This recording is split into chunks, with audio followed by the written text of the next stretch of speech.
Dalawang Supreme Court justices ang kumasa sa hamon ni Chief Justice Corona na isapubliko ang kanilang mga dollar account. Kabilang dito si Supreme Court Associate Justice Martin Villarama na inihanda na rin daw ang desisyon ng Korte Suprema sa petisyon na ipawalang bisa ang paglilitis ng Senado sa Chief Justice.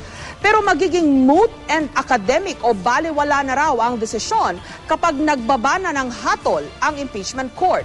May report si Steve Dailisan.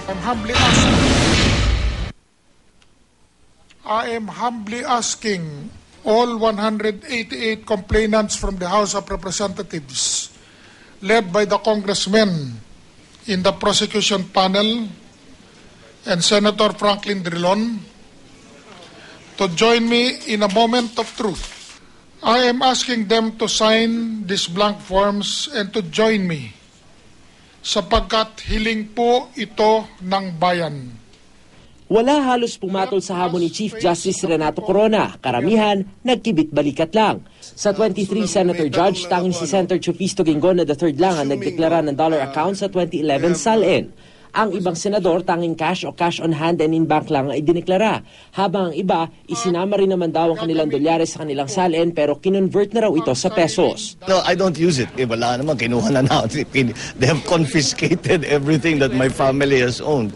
I have $20,000 in a time deposit in BPI. I converted it into pesos. I added it to my pesos. Nandun sa SALN.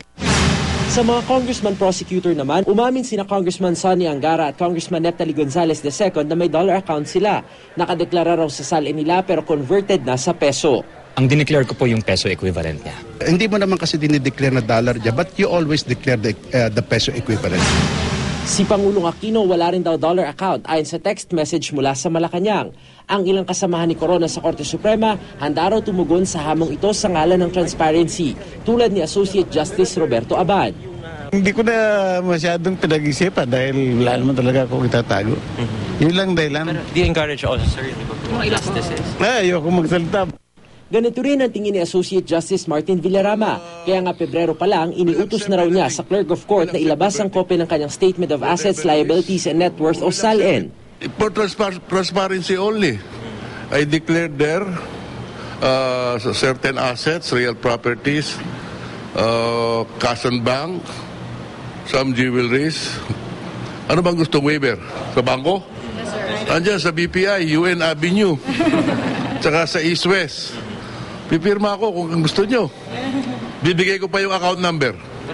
Si Justice Villarama ang ponente sa petisyon ng kampo ni Corona na ibasura ang Senate proceedings dahil sa di umunay pag-abuso at di pagsunod sa proseso. Pero magiging moot and academic na raw ito sakaling magkaroon na ng hatol bukas. Isang araw bago ang hatol, halinhina ng mga empleyado ng bawat opisina ng Korte Suprema sa pagro-rosary vigil simula kaninang umaga. Panalangin daw nila ay umiral ang hustisya at mapawalang sala si Corona. Hanggang sa uli magpapakita raw ng buong suporta ang mga empleyado ng Korte Suprema para sa punong maestrado. Katunayan bukas ang ilan sa kanila magtutungo sa Senado habang ang ilan naman tututok sa telebisyon para abangan ang hatol kay Chief Justice Renato Corona na posibleng bumago at tiyak uukit ng kasaysayan di lamang sa hudikatura kundi sa buong bansa. Steve Dailisan, GMA News.